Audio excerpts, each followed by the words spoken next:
Good? Yes, sir. Good evening. Good evening, board members, Ms. Benavides, Ms. Morales, Mr. Garza, and district staff. The time is 6 p.m. on this, the 11th day of June, 2024, and I call this board workshop of the United Independent School District Board of Trustees to order. The following board members are present, myself, yours truly, Frank Castillo.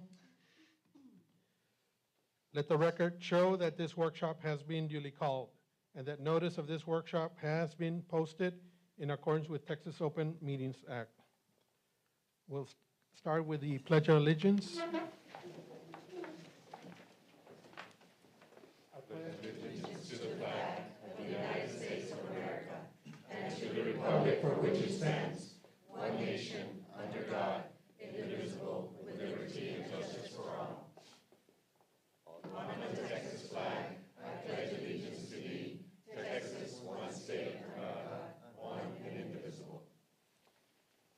May be seated.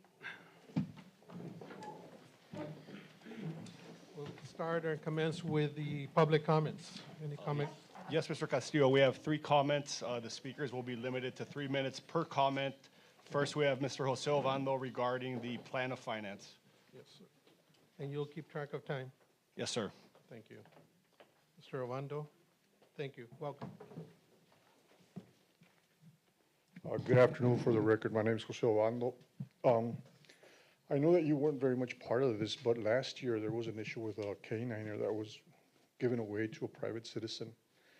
And I have serious concerns about the budget now because y'all are giving money away. And I know that you weren't part of that. That day, everybody, I don't know why they started defending the giving away of that dog.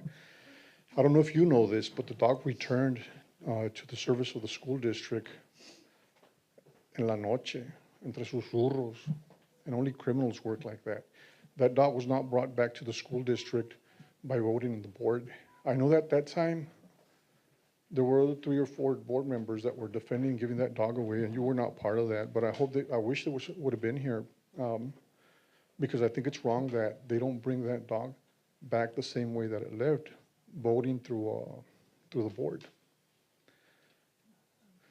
Just recently, Mrs. Juarez brought up an issue also about the travel expenditures, and I named one of the policies that you all have, and I thought it was brought into question, and I think you're being either wrongly informed or completely lied to, because that is in your policy, and I don't know what the argument was. I did see the live stream. I was not here present, and I think somebody even said that this is not even a government. This is not a government. I don't know what we're paying taxes. Again, Mr. Castillo, I know it wasn't you, the one that said that. It was another board member. But my issue is that if there's so many lies back and forth, how can we trust this financial plan or anything that's coming from the school district? I know for a fact that the board has a very bad reputation within the public. I know that the board has a very bad reputation within its employees. And I know the opinion that the TA has about the board. And I'm just taken aback, and no les da vergüenza. And again, it's not against you, Mr. Castillo, because the other board members were the ones that were more active and participant in that, which I think was completely wrong. And I don't really understand how it is that they continue doing all these things. And I've insisted to TEA that they need to take over the board. Again, nothing personal against you, Mr. Castillo, but I think TEA needs to come and take over the board because there's so many lies going back and forth that we don't know who to trust or when to trust anything. Right now, my biggest concern is, I don't know how many people know this, there's a really big storm coming towards UISD, and I'm really concerned about all the things that are going to come out from UISD. I'm just concerned of everything that's going to be happening pretty soon. And I don't know if you guys are even informed of that, and I hope you are. But yo lo único que les puedo decir es como no les da vergüenza. That's Tienen 3 que tener minutes. vergüenza. Thank you, Mr. Castillo. Okay, thank you, sir. Thank you for your comments. Next, we have Leticia Juarez on travel. Mrs. Juarez, thank you.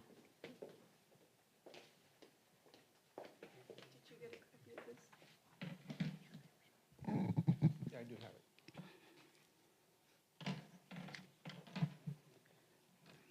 you hear me? Yes. For the record, my name is Leti Juarez. At the last board meeting, one of the board members stated that my comments were based on assumptions, not facts.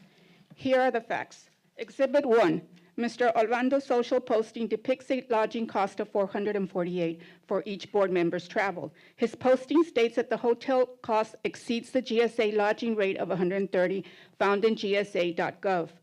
Exhibit 2 is a copy of the current UISD Business Office Manual. Notice the gsa.gov link used to find hotel rates. I tried to explain at the previous board meeting, UISD adheres to the gsa.gov rates. This is a fact. Ms. Oliveros twice asked the 3 administrators in charge if the district adhered to government rates. The answer should have been a simple yes.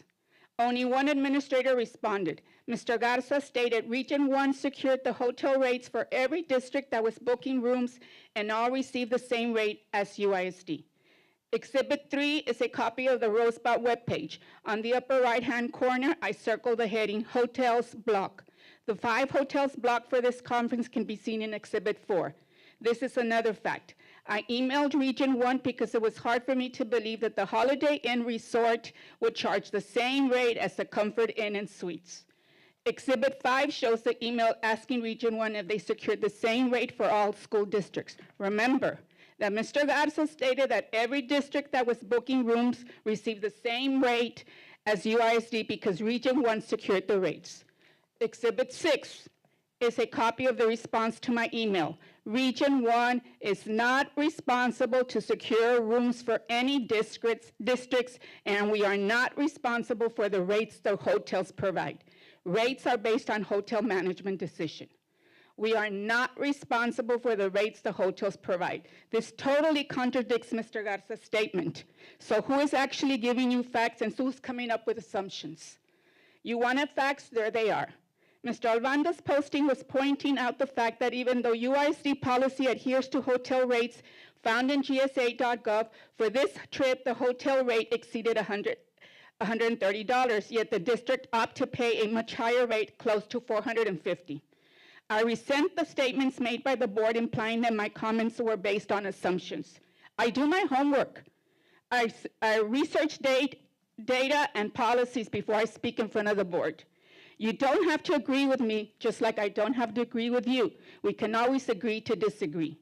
For the record, I will continue to attend board meetings and state my concerns if I believe that certain statements made by UISD personnel may not be the whole truth. Thank you very much. Next, you. Elda Olmeda. I'm sorry. I was going to ask you, did we provide this to administration? Do you provide it? Can we That's provide the it? first I've seen of it, but anytime usually someone from the public provides documents, we do forward it to the trustees and the parties that they address it to. Okay, thank you. The next comment's from Edna Olmeda, and she has not specified what she is speaking about. I'm sorry, what is the name? Edna Olmeda. Okay. Oh, there.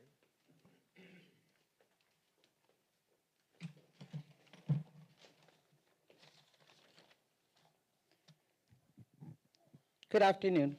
For the record, my name is Edna Olmeda, and good afternoon, members of the board and everyone present. I'd like to first begin by reiterating what Mr. David Perez stated in the previous special called meeting on June 6 of our civil rights and our duty as a reminder that the public can come up here and have a civil discourse and have the right to speak for and against something. And as a daughter of an Army soldier who returned from the Army 100% disabled, I feel it is my civic duty to exercise my rights to freedom of speech. So that is a reason, that is the purpose of the fight for the freedom of speech. So I would like to always encourage everyone to have and exercise their freedom of speech so that the lives of those who lost their lives would not be in vain. This being said, I am very disappointed at the behavior of Ms. Alisa Oliveros in the previous meeting when public comments were made, and she took offense and accused the public of making assumptions. The proper reaction would be to clarify and not accuse others of what you yourself state you are being accused of, because then who is doing the assumptions. In reference to the discretionary funds request forms, which Ms. Juarez has spoken of, Ms. Morales was hired and is getting paid over $100,000 to assure the policies and procedures are being followed. However, we have discretionary funds request forms not being signed according to proper procedure and proper protocol. And if that's the case, why do we have policies that we don't follow and we do not sign according to the proper protocol? Thank you. Oh, one more comment, please. Today, as I was driving up, I had a very difficult time finding parking. This whole area was full of cars. All this area on the left side was full as well. And that is concerning because then that would frustrate the public to come to these meetings. So a suggestion to alleviate that. And really, if you are concerned about public comments, I'd suggest they be held at the SAC where there's plenty of parking. I had to request that I park at the corner house over there, and I was granted that request, thankfully. So please take that into consideration if you really would like the public to attend these meetings. Thank you. Thank you for your comments, ma'am. Mr. Castillo, can I respond with some facts regarding board travel? Yes, sir. Okay, I don't know if the public is aware of this, but state law requires school district trustees across the state of Texas to gain a certain number of continuing education hours. It is mandated by law, just like other professions or industries like lawyers, et cetera. Trustees need to get certain hours. Conferences are held throughout the year, like South Padre last month, like San Antonio this month, where our trustees are allowed legally to go and obtain the hours necessary that is required by law. Number two, it is extremely customary for school district trustees across the entire state to attend these conferences, whether it's South Padre, where Region 1 is heavily attended by trustees across Region 1, or next week at San Antonio, where you see trustees from all over the state. So there's nothing here that the UISD trustees are doing any different. That's what's done across the state in other school districts. So I think it's important for the public to note that the trustees do need to meet certain requirements for continuing education. Thank you, Also- sir. Also, Mr. Castillo, the reason that parking was very difficult today was we still have people working. So our schedule is till 6 PM. And so there's a lot of individuals so that if you're trying to get parking, obviously those individuals need to vacate when they leave for the day. It only happens twice a year, June and July. So after July, which, to make it official, next month, this area will be closed. We're going to be doing some renovations here, and so we will be hosting it at the SAC for next month. In July, you'll In July, have it at yes, SAC. sir. Only because we have construction here at this site. It's a good idea. I really think that it's hard for me sometimes to even find parking. Yes, sir. so No, it was I an understand. unintended consequence of our scheduling for summer, so. Okay, sir, thank you all. Anything further? No. All right, let's proceed with the agenda items. We'll go with, the following items are listed below are items for review by the board for information only. Letter A, application for Every Student Succeeds Act, ESSA grant. Yes. Good evening, Mr. Castillo, Good evening. administrators in charge. My name is Adriana Ramirez. I'm the Executive Director for Federal and State Programs. And I'm here to share that we are intending to apply for the ESSA grant for the 24-25 school year. The ESSA grant encompasses several titles, and I have listed them there with a description of each one. We do, our plan is to submit the grant by the end of June. Thank you. If you have any questions? Just wanted to ask you, this is also for indigent families, some of Yeah, it? this is for, yes, the different titles will target different needs throughout the district, different families, different students, but It doesn't just go with one area of the district, encompasses the whole district. it encompasses the whole district. Title I is a supplemental grant that will provide resources for educational resources, So supplies, in other materials. words, it doesn't matter where they live. No, That's sir. what I It's wanted to be across sure. the district. That's what I want to be sure. Yes. It's for all. I have no other questions. Thank you. Letter B, Texas Department of Transportation update on Babu Loop 20 expansion. Good afternoon. For the record, Enrique Rangel, Assistant Superintendent for Facilities and Construction. So today we have officials from the Texas Department of Transportation to provide to the Board of Trustees and the public an update on the expansion of the Bob Bullock Loop. We have today Mr. Jose Vargas, who is the Texas Department of Transportation Area Chief Engineer, and Mr. Joseph Garcia, the project manager for this project. So they will give us a brief presentation for information and then ask questions that you may have, also for the benefit of all the public. Yes, sir. Mr. Vargas. Good afternoon. For the record, Jose Vargas. I'm the area engineer for Webb and Duval counties, and my office is responsible for this project that we're doing here in Loop 20. So I'm going to present an overview of this project in Loop 20 and also on what stage we're currently at right now. So this is a around 6-mile project. Clicker. There you go. So we all know this corridor as Loop 20. The Texas designation is US 59.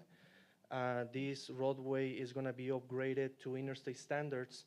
So to get a picture of how it's supposed to look like, the intersections that are currently here at McPherson and International, here at the intersection of IH-35 and Loop 20, we're going to bring those south right now all the way to a Jackman overpass.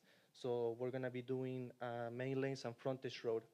So we're going to have overpasses at Shiloh, Delmar, University, and Jackman. As I mentioned, it's approximately 6 miles, and of course, it has a lot of. We're having a lot of coordination with the City of Laredo and Webb County through the MPO to make sure that we have everything that we need to fund this project. The intent of this project, of course, is to enhance safety.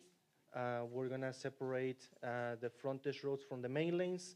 So as I mentioned, you want to picture this project is going to look like McPherson and International, where people that are going from north to south in Laredo are going to be driving in the main lanes. And then for access, we're going to use the frontage roads. Correct numbers, we have approximately 70,000 vehicles per day, with a projection to almost double that in 30 years. This project was awarded to James Construction for approximately $344 million.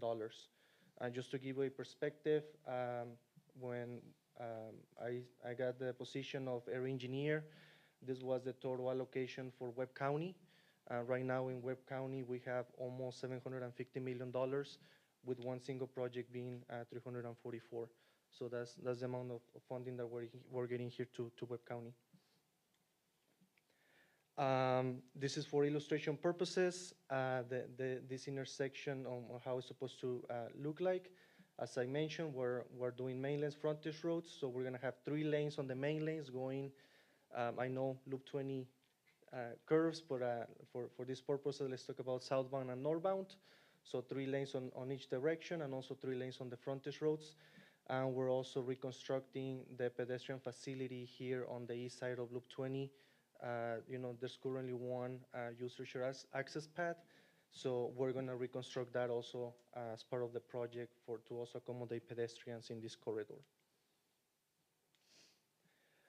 Sequence of construction. So this project was led with approximately 5 years in time to the contractor.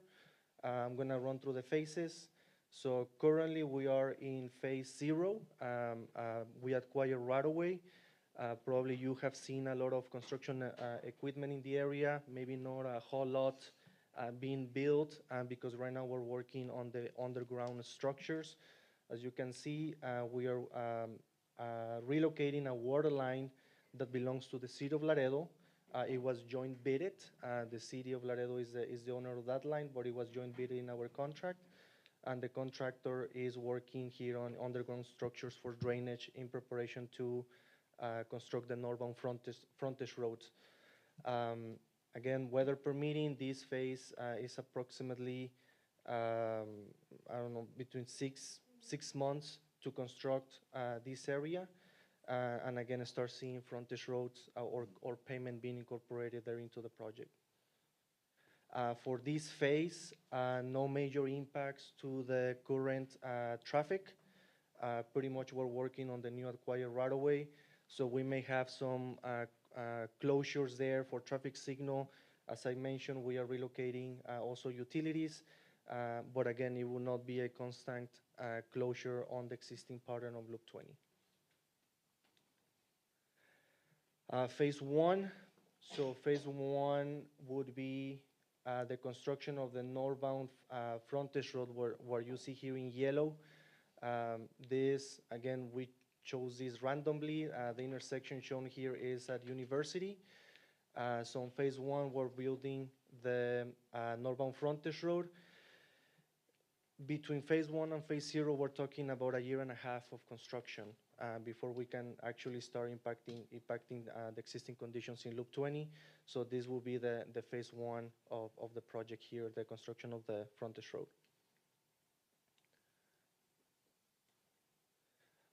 Phase 2, for phase 2, we're gonna switch traffic to the newly constructed frontage road, and the traffic that is flowing southbound, we're gonna move them to the existing northbound.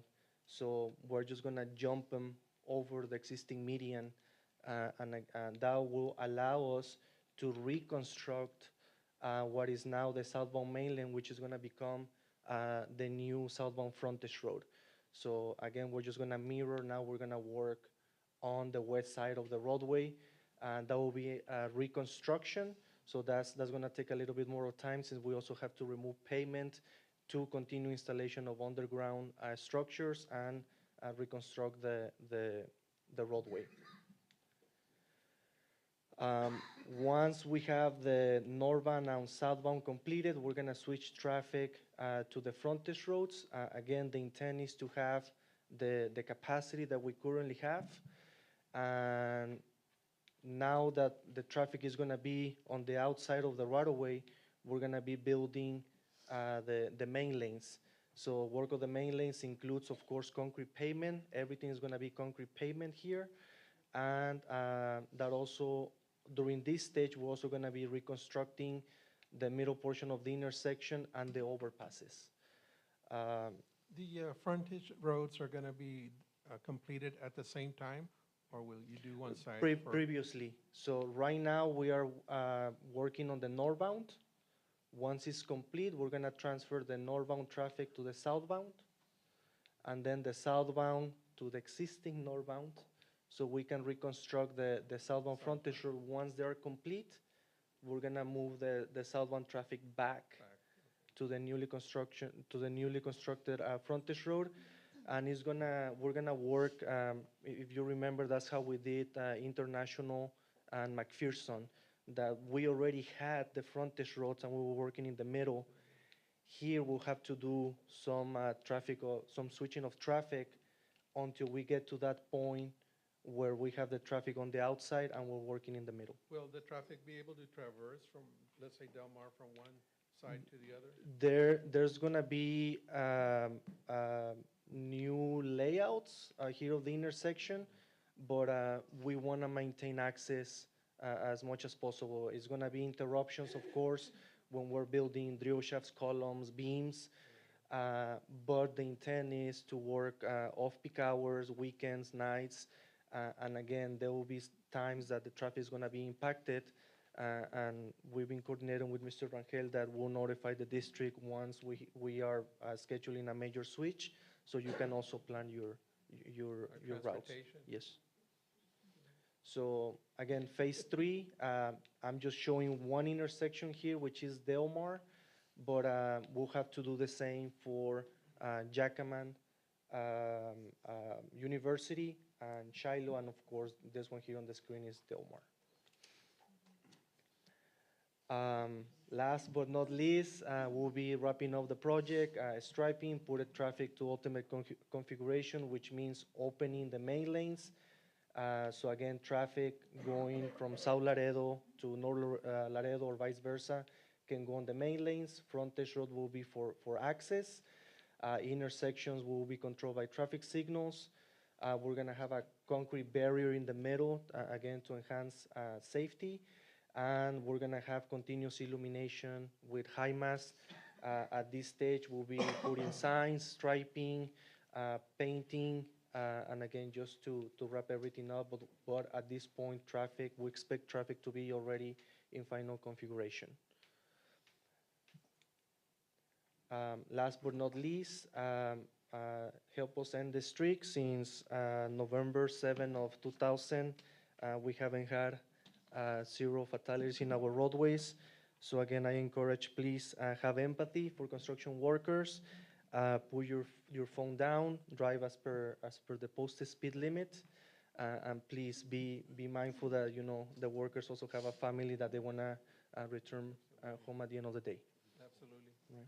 So that will cover my overview of the project. So we're extremely grateful. TxDOT has been in communication with us. We met with them earlier, and that's when we decided to have a presentation here with the board and of course the public at the end of the day, right? It's gonna be massive coordination, it's gonna be very, we're gonna have to work together very closely because it's gonna impact transportation. It's gonna impact, right now that they're doing the utility work, it has had some impact for us. Some of the electrical lines being moved, some of the water lines that. And we did have, sorry to interrupt you, Mr. Garza, but we did have some interruption, right, with Yes, sir. electricity and Yes, sir. to our schools. Yes, but the communication, which is what Mr. Garza is saying, has been vital, and so that communication and that first conversation that we had with TxDOT, and we're very grateful, we already shared our calendar with them for this upcoming school year. We talked about summer school, so we were able to make adjustments to our summer school schedule and those 5 campuses that were gonna be impacted, and it actually ran Yeah. very So smoothly. we had plans, or the contractor had plans for the last week of May. And again, they signed a contract, but as much as we can, we're gonna try to partner with them. I know it was graduation week, so we were able to work with them and delay that schedule work one more week. So we will not have It doesn't seem interruptions like in the graduation. weather's gonna be an obstacle, right? I mean, Yeah. No, it's been great, having that communication with them. As a matter of fact, before, or when they notified us, we were actually also able to send notification to all our employees as well of these alerts that they're sending out. So it's been a really good start, communicating with them back and forth and making sure that we're all on the same page, because it is a huge project. It's gonna impact a lot of our campuses and neighborhoods. Yeah. And at the end of the day, it's gonna have some inconveniences, but when it's all said and done, it's gonna be tremendous for our community. So we're definitely in support. We wanna do our part. We just want some consideration whenever things happen. For example, we had a busted water line that was accidental.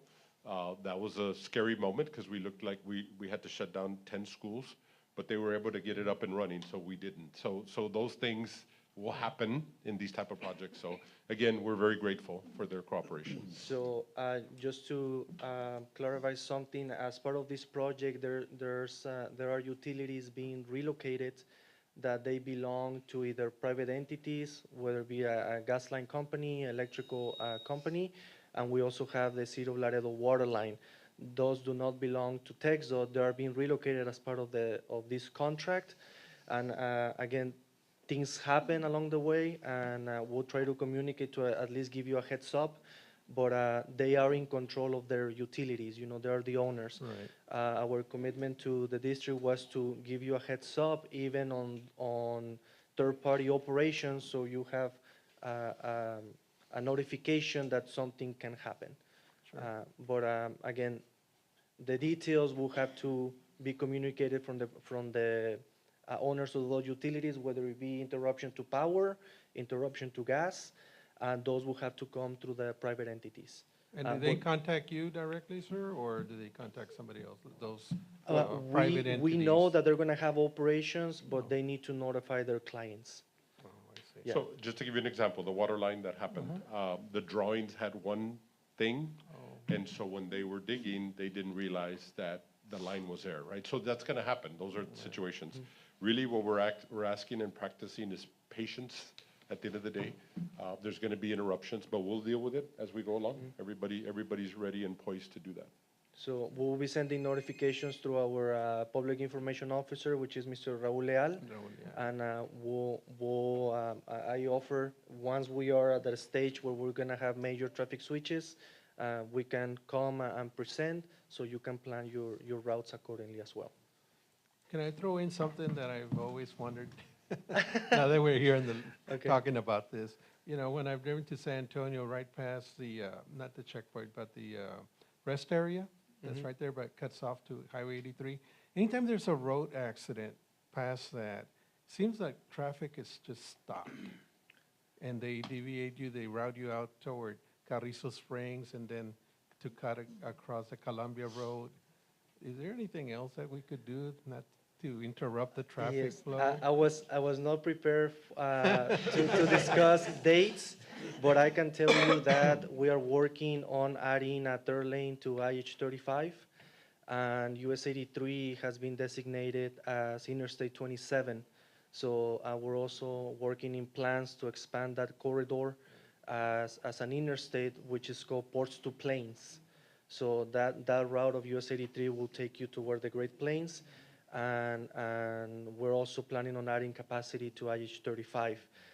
Like I said, apologies, I don't know the dates, I but happen to we be have. one that experienced it, Yes. that's why. I had to wait in traffic for about an hour. Yeah. And I just thought about our school children who were in a bus. I said, oh, this is not good. But Well, again. thankfully, they have air conditioning, so, Thank God Yeah. that works too, right? yes, sir. But no, projects are coming pretty soon, like I mentioned on the funding overview that I made. Every year is increasing, so there are a lot of projects coming up here to the community. Very good. Any questions, sir? You're in phase one, just Phase 0. phase zero. See. So about a year and a half, Don't know one how- a year and a half to be a phase one. Between phase 0 and phase 1 is approximately a year and a half. Yeah, so phase 0 is underground work, and then phase 1 will be actually Coming pavement soon. work on the frontage road. Yeah, I just want to thank you for taking your time to come here. No, and no. I know you said no death since 2007, so I know there's accidents and happens, and Yeah. we have to reroute. But We're averaging about 14 deaths a day, and I think one's too many. So again, Yes. seat belts, it's a big part. So if you can help us share the message, we'll really appreciate it. yes, and seatbelts, I know you guys advocate a lot in textile with seatbelts and for the kids also, so thank you for that, and thank you for being here, because I know for the public, it's very important, and for us too, to work together, and that's what we do here, and try to work together, and I know these guys right here in front of us, they do a great job. I just wanted to ask you, for phase 4, what do you think? 10 years, 5 years? Phase 4? No, the entire project is in contract for 5 years, approximately 5 years. 5 to 7. Again, whether, for Permits. example, there's days that contractor cannot get equipment into an area, we'll have to consider those days, and that date can be pushed back. So it's not a set date from here in 5 years exactly, but in contract days, it's approximately 5 years. Thank you. Yeah. And it's 4 overpasses in total, and again, the main awesome. lanes on Loop I 20. think it's much needed here in Laredo, and Absolutely. it's going to help us a lot with transportation. And honestly, at the end of the day, just for the public's information, you're literally not gonna have a traffic light. Yes. When you get on the middle, the center lane, you won't, from south to north, you won't have a traffic light stopping you at any point, so. Currently, we're awesome. working also at the airport overpass, which we expect to let within the time frame of this project. So, yeah, if the timeline works, when we're wrapping up this project, we may also be finalizing the one at the airport, so it will be nonstop traffic, pretty much from the International Bridge all the way to South Laredo. South Laredo. So thank you very much. Sure. Really, Thank you. really Thanks- appreciate it. thanks for the invitation. Thank Thank you, and the word is patience. you. Yes, sir. Thank you. Mr. Castillo, really quick for the record, I would like to know Mr. Aguilar is present and attended the meeting at 6:19 PM. Thank you, sir. Letter C, review of legal policies in TASB Update 123. Yes, good evening, Mr. Castillo, Mr. Aguilar, Rebecca Morales, Assistant Superintendent and Co-Administrator in charge for the record, members of the audience. I am presenting for information only our latest update from our TASB consultant, which is Policy Manual Update 123. Legal policies due to a change in administrative code after the last legislative session are all included. We have additions, deletions, and revisions to policy. These do not require board action, but I am bringing them to you for information. Thank you. Thank you. Okay, thank you. Letter D, presentation of the 2024-2025 Technology Users Guideline, Bus Riders Handbook, and Student Handbook. Good evening, Mr. Castillo, Mr. Aguilar, administrators in charge, Mr. Trotman, and members of the audience. My name is Annette Perez. I'm the Director for Discipline Management. And for informational item, we bring these 3 additional manuals for your consideration or for your information. We don't have any changes in our technology use manual. That was reviewed by our technology director, Ms. Judy Garcia. We did have a committee in April, and that committee was made up of parents, students, as well as school administrators. And we also met with our DEIC in May to give us additional input. We always take that into consideration and share that with our administrators in charge. Some of these changes are reflected in these manuals. Our transportation department did have 2 changes. They had other changes, but the most significant ones are that pre-kinder and kinder students who are dropped off at the bus stop must have a parent or guardian waiting for them. And that is a requirement, apparently, obviously, due to safety concerns. We also have an increase in the charge from $75 to $150 if a seat or window is vandalized. With regards to the student handbook, individual department supervisors, directors, coordinators did provide us with some changes. We have wording changes, mostly in most of these areas, such as school volunteers. We have a requirement that's been in effect all year, and we are now adding it to our handbook, and that allows for an individual who is a peace officer or a military service member to enroll their child in any school they wish their child to attend. We also have an option for parents who want their child not to take the advanced math course. They can opt out of an advanced math course. In addition to that, we have changes with regards to the accelerated educational plan. If a child doesn't perform satisfactorily on the state assessment, then the district is required to prepare an educational plan to accelerate their instruction and have their learning performance at grade level based on the course that they need assistance with. This plan must be in writing and provided to the parent or to the child's guardian. We no longer have COVID-19 vaccines available to our community or our employees, and that was removed. We also have the addition of Spanish math and Spanish reading language arts STAR assessment taking place at the elementary, and the middle school test is now called reading language arts. And these are, once again, internal recommendations, changes that were submitted by each department director for your information. Do you have any questions at this time? Anything regarding any legislative mandates that we have received? Can you go over some of them? Most of these legislative changes were put into effect in September.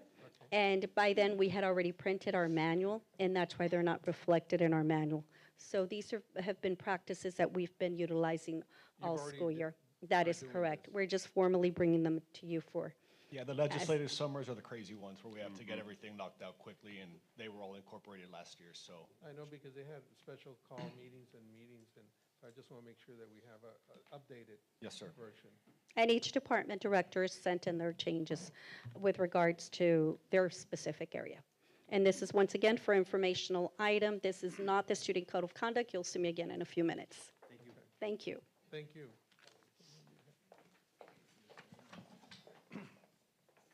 We'll proceed with the agenda items number 5. The following items are to be reviewed by members of the board with recommendations for action to be made at the next regular board meeting. We'll start with letter A, monthly disbursement. Good evening, Mr. Castillo, Mr. Aguilar, administrators in charge, and members of the audience. My name is Rosa Cabello, Director of Accounting, and tonight we bring forward action item monthly disbursements for the month of May. Do you all have any questions? Any questions? No, No questions. no questions. Okay, thank you. Thank you. Letter B, designate Monica Madrigal to calculate the 2024 tax rate. Yes, good evening, Mr. Castillo, Mr. Aguilar, Sam Flores for the record. As required every year through the Texas Property Tax Code, government entities that have the authority to tax have to assign a staff member to calculate the 2024 tax rate. So we're recommending Monica Madrigal, the tax assessor collector. Any questions? No questions. Okay. Letter C, awarding bids, proposals, qualifications, and extensions. Good evening, Mr. Castillo, Mr. Aguilar, administration, Cordy Jackson for the record. We have the following recommendations for your consideration. RFP 2024-005, medical consultant, to Dr. Jose Garcia, MD.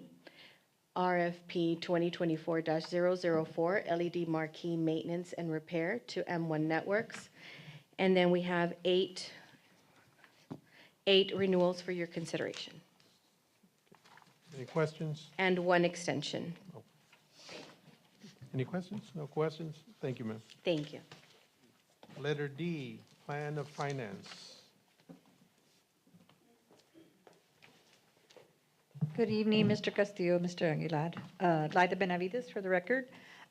We are bringing to you a plan of finance, but I'd like to take this opportunity to bring our financial advisor to explain a little bit more about this finance issue that we are considering at this time. Mr. Robert Tijerina from Tijerina Financial Consulting. Mr. Tijerina has worked with our district for about 20 years, a lot of transactions, so he's very well versed in our district and our needs. Thank you, Mr. Tijerina. Thank you, Ms. Benavides. Yes, Mr. sir. How you Aguilar, doing? Mr. Castillo, good evening, administrators and staff. For the record, Robert Tijerina with Tijerina Financial Consulting. And there's a handout, the presentation of the Plan of Finance Maintenance Tax Note Series 2024. If you turn to page 2, we listed some of the items that we work for staff. They provided us these items ranging from campus technology, library book replacement, district-wide telephone system, and vehicles. The total amount with the financing costs about $7,780,000. I don't know if staff wants to add anything to this list or have any comments. No, there's no additional items, but we did want to highlight some very important things that we're proposing to purchase. One of the big items is our cell phone boosters that we're going to add to every single one of our high schools. This is going to basically allow 100% coverage for any cell phone user at all of our high schools. And so that's just going to add another layer. This is just another thing that we're doing that's very unique for other school districts, that's going to add another layer of safety and security at our facility. So, I know it was mentioned earlier about what we're doing with the plan of finance. Everything that we're doing here, as you can see, is either safety-based or directly benefiting students. We're adding some police units. We're adding 10,000 Chromebooks for all of our students to use. And keep in mind, these students use them for multi-years. At the end of their career, they're usually allowed to purchase them for $20. So we get great use out of this equipment. The phone systems district-wide, we're replacing 4,400 phone systems. The actual phones that are in the classrooms with the teachers, we haven't updated those in 20 years. So these are items that were sorely needed over time that we... So is that booster used by our staff or students? It'll be available to anybody. It's a booster for your cell phone in areas that don't get reception currently. So, yes, sir. So, and the really neat thing is, just recently, Laredo PD upgraded their antenna system So now our police officer radios are now working in every single facility that didn't work before. Alexander situation taught us a lot, and one of those things was communication. And so both with the LPD system and now these cell phone boosters, we're gonna have much clearer and more precise communication when those events happen. Thank you, Mr. Garza. And on page three, we listed the district's general fund debt. On the far left, 3 columns, currently outstanding debt, are 6 financings from the general fund debt. The next 3 columns under proposed series 2024 are the estimated payments on borrowing roughly $7,780,000, and this would be financed over 7 years, the projects on page 2. And we're using a preliminary rate of 4.75%. If you turn to page 4, on the timetable, we're here at the workshop this evening, June the 11th. June the 19th, next week, this item will be presented for action to the board on the 19th. And if we go down on July the 16th, that's when the bids, the interest rates will be due. And on July the 17th is when we'll be presenting towards the bottom of the calendar at that board meeting, the final interest rates and the terms. If you turn to page 5, we have the working group participants. We have United Independent School District, financial advisor. Co-bond counsels is Winstead PC, CRD Law Group, placement agent FHN. This will be a competitive private placement financing. So the purchaser and paying agent are to be determined. We'll know the actual lender, the bank, and the paying agent on July the 16th, and they'll be presented to the board on the 17th. What would be the last day to add something? Today? Oh, no, we can actually add this the week before the 17th, so probably the week of the 8th or so of the 9th of July. July, right? Yes, sir. So there is some flexibility between now and then to either include or remove and have some wiggle room in that dollar amount. Yes, sir. The only thing I would just caution the board is this comes directly from our general fund, right? So we do have our debt service that's voter approved. This particular payment comes from our general fund, which, again, we're already in a. You have like a payment already that you're gonna do. Yes, sir. So The everything higher that it we goes, planned. the more you have to pay. Yes, sir. Everything that we planned is already built in going forward in our budget. So if there's anything I else. was just had a curious idea, something small, but it might work.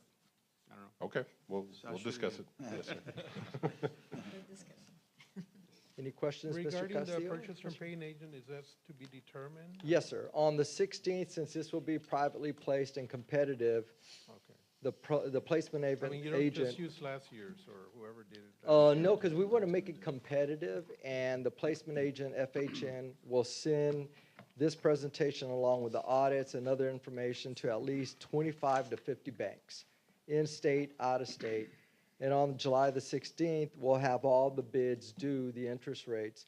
We'll present to the board which bank submitted, what was their term, their interest rate, whether it was a callable feature or not. So that way, everybody can be in competition instead of sole sourcing it. Does it go to you or Sam? Yes, they'll come to us and we discuss that with Mr. Flores and Ms. Benavides. And then the choice that day on the 16th will be presented to the board for action and consideration on the 17th. 17. Got it. Any questions? No questions, No, sir. no. Thank you Mr. so much. Regalina, thank you for coming. I just wanted, I know there's a lot of safety, like the boosters, Mr. Gatsa said, you know, the phones. It's a lot of safety things that I think are here, which is that's a priority. I know last year we bought a lot more things. I remember. Yes, sir. And but, this doesn't include what we're getting through grants. Yes. What we're actually getting through legislative action that gives us some additional funding. So this is above and beyond that. So we do plan maybe in July or August to come back to the board at a workshop and just lay out every single thing that we've done on a safety side. The boosters is just one added layer that we're doing. And again, we just think it's going to be really good for, Yes. especially for our high schools. Yes, I know PD did the towers, and then the Yes, sheriff's sir. department also Yes, sir. added towers. So for those high schools like United or LBJ that are far away, it's gonna help out. And we're looking forward, the sheriff's office has communicated with us that in Rio Bravo, El Cenizo, Yes. they're also looking at adding some additional communication towers, so that our officers can utilize that too in Yes, our I think there are facility. 5 towers. This should be done within a year. Yes, sir. Thank you, sir. Thank you. I'm going Thank to be you. here for the next item, so I'll stand Oh. up. All right, so it is the resolution declaring intention to reimburse certain expenditures. Yes, sir, Mr. Castillo, Mr. Aguilar, administration and staff. For the record, Robert Tijerina with Tijerina Financial Consulting. This item was prepared by your bond counsel and co-bond counsel. A reimbursement resolution in a nutshell allows the staff, the board, the district to go ahead and purchase the items that were presented on page 2 currently and within the last 60 days. So if this item is approved on next week on the 19th, you'll have a 60-day look back on any of the items that was purchased before. So when you receive bond proceeds on August the 15th, when that 7.7 comes into the district's account, you can take those bond proceeds and reimburse the general fund. So this item allows the board and the district to go ahead and purchase some of these items, pay the invoices anytime within the last 60 days, going back. And the critical nature of that is so we can have these items in place by the start of school. Okay.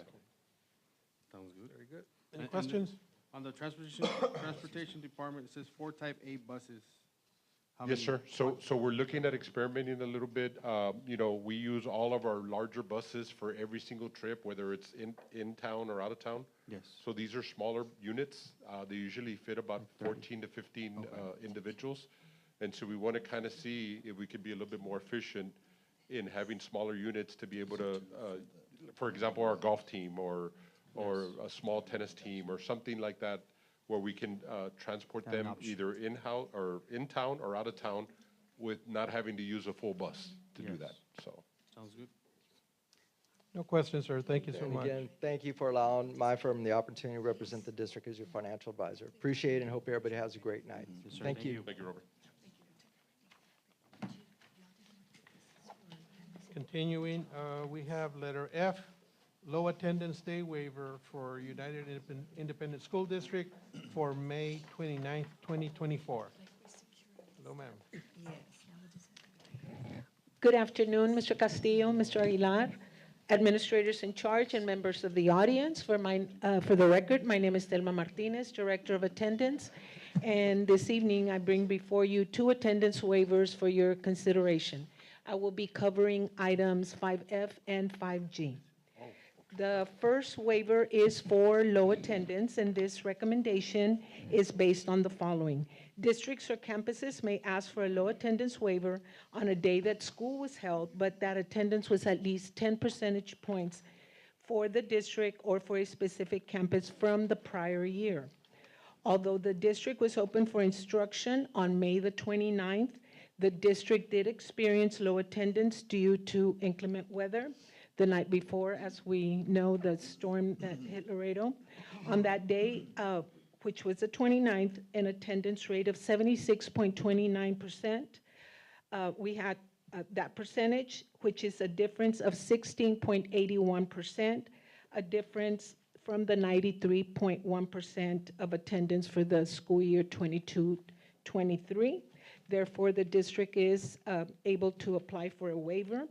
Our department does have the supporting documentation needed for this waiver, and we do have enough minutes to cover the minutes required from TA, which is the 75,600 minutes. On the next waiver for your consideration is for a missed instructional day on Wednesday, May 29th, when United was closed for instruction due to having no electricity as a result, again, from the storm the night before. This recommendation is based on the following. A district or a campus is allowed to apply for a waiver for excused absences if full instruction days are missed due to inclement weather, safety, or health issues. All of our campuses, again, have enough minutes to meet the required 75,600 minutes for the academic year, and the attendance department has the documentation needed for this waiver. What is it that happened? What happened on that day at United High School? It was a storm the night before. We had no electricity the next day. So United High School had to close down for instruction, sir. Mr. Trotman, do I need to read letter G or just? No, that, she covered G and H, so the next item will be I, unless there's questions. F and G, I covered F and G. F and G. Oh, got F and G, that's complaints. Oh, No, No, I think F it's and G is letter right. F and G. F and G. Yeah, there you go. I've dealt with a lot of grievances. N, D, G. Yeah, There you go. got it, yes. No, we can move on to H. I was like, what He's already grievances are going on? paranoid. Any questions, Mr. Aguilar, Mr. I have Castillo? no questions. No, I just Thank want you. to say it was a lot of minutes. 75,600, but we have more minutes. More minutes, yes, We I have know. more than You enough guys do a minutes. very good job. Thank you, sir. Yes, ma'am. Thank you. Is this the weather affecting us here or what? It's PTSD from grievances. So we're on item H now. Okay, item letter H, resolution to approve employee compensation for school closure due to power outage on May 29th, 2024 at United High School main campus.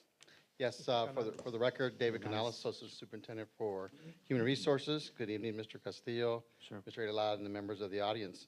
So this is going to dovetail into the employee side, what Mrs. Martinez just talked about the student side. So as you know, we did have a major storm that occurred on the 28th in the evening. Unfortunately, it knocked out a power station that AEP could not fix immediately. It was going to be till like 4 o'clock.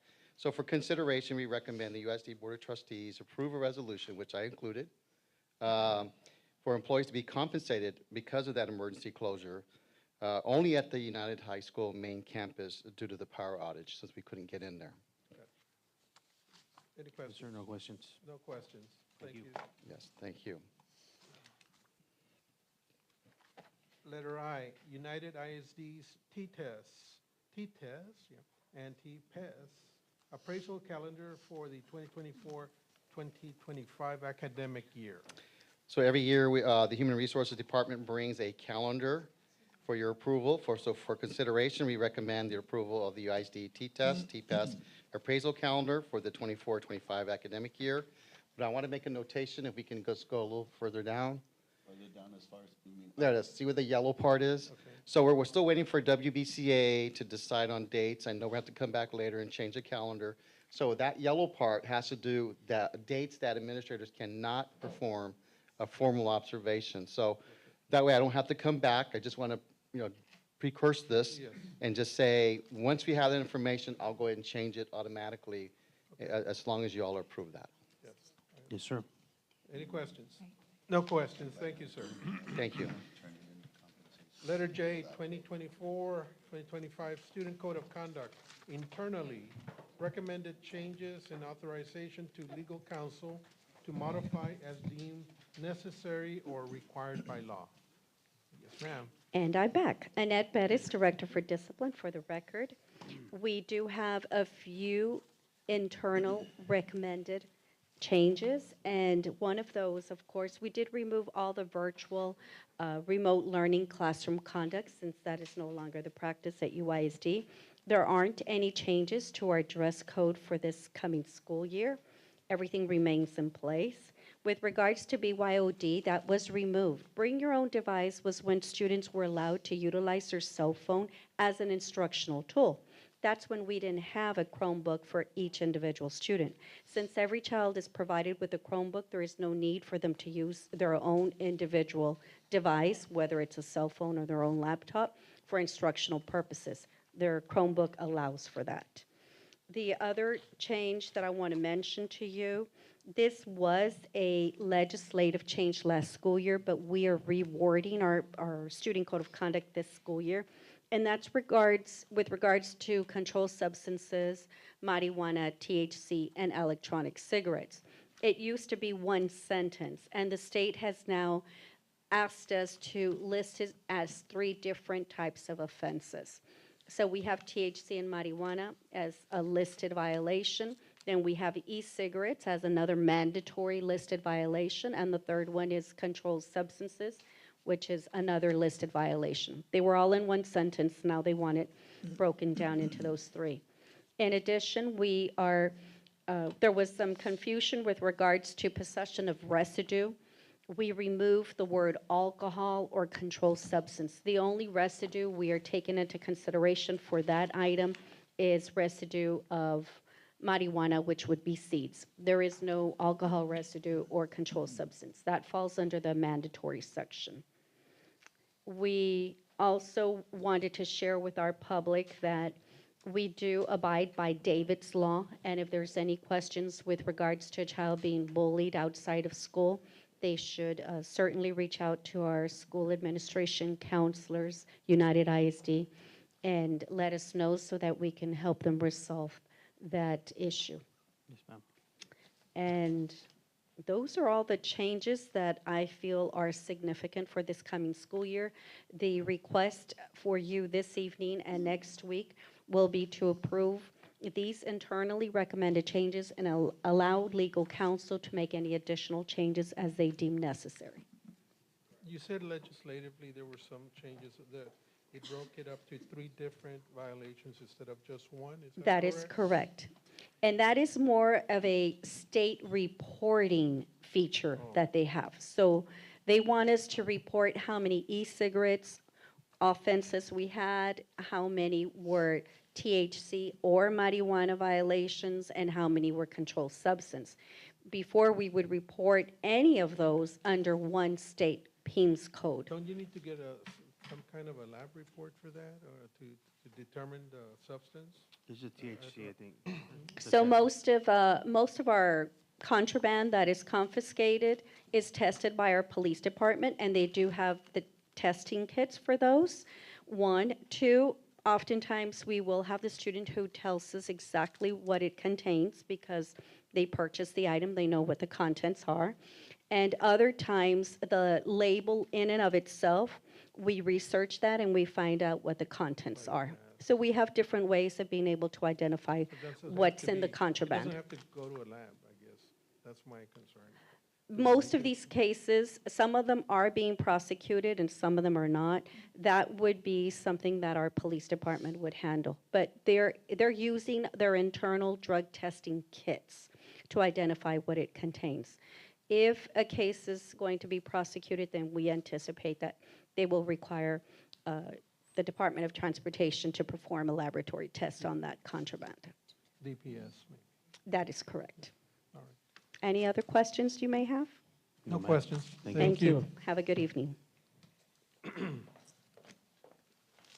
We'll continue with letter K, first reading of TASB update 123, local policies. Yes, Mr. Castillo, Mr. Aguilar, Rebecca Morales again for the record. So now we bring to you some local policies that were included in this policy manual update 123. We have a total of 16 changes. There's some additions and deletions, and then some policy revisions. This is the first reading that we're hoping that you'll approve next week. We'll bring to you once again our second and final reading in July. Currently, we are working with management, our department directors, for all of these areas impacted, where policy is impacting any of our departments, and making sure that we're accepting the language as is recommended by TASB. Questions? Okay. Thank you. Thank you very much. Any questions? No questions. Thank you again. We'll continue with letter L, memorandum of understanding between the United Independent School District and Webb County Head Start at the following UISD elementary schools: Arndt, Centeno, Killam, Perez, Roosevelt, Ruiz, and Salinas. Yeah, so we are bringing to you some renewals of some MOUs for current campuses. These are currently 5-year MOUs, so we have some campuses that we needed to renew for the next 5 years until 2028, 2029. Plus, we are adding Killam and Salinas as new sites for Webb County Head Start this coming school year. Any questions? All right, thank you. Letter M, board travel for the month of June 2024. Yes, Mr. Castillo, Mr. Aguilar, this is again state mandated requirement for all Board of Trustees to have their continuing education credits. This is another event. It's actually hosted by TASB. It's their summer leadership program. I believe every board member is attending. Yes, sir. And except for Mr. Ellis, but everybody else is going. And again, it's state mandated that you put these hours or else you are no longer eligible to be board members, right? So it's important that these items are done. TASB is the one hosting the event. They are the ones securing the locations, and then, of course, it's up to us whether we want to use those particular rooms or not. Okay. Any questions? No, Nope. just for records for this week. Mr. Castillo, are you going? I plan to, yes, sir. You plan to? I'm going, so. Thank you, Mr. Garza. Yes, sir. Thank you, sir. Okay, letter N, requests from board members in reference to use of Board of Trustees discretionary funds for various projects/campuses. Yes, sir. At this point of the year, it's very limited resources available for each member, but your packet has the information that's going forward. All right. So is there a motion to adjourn? So there's a second, so we are going to adjourn now. Thank you so much. Appreciate it.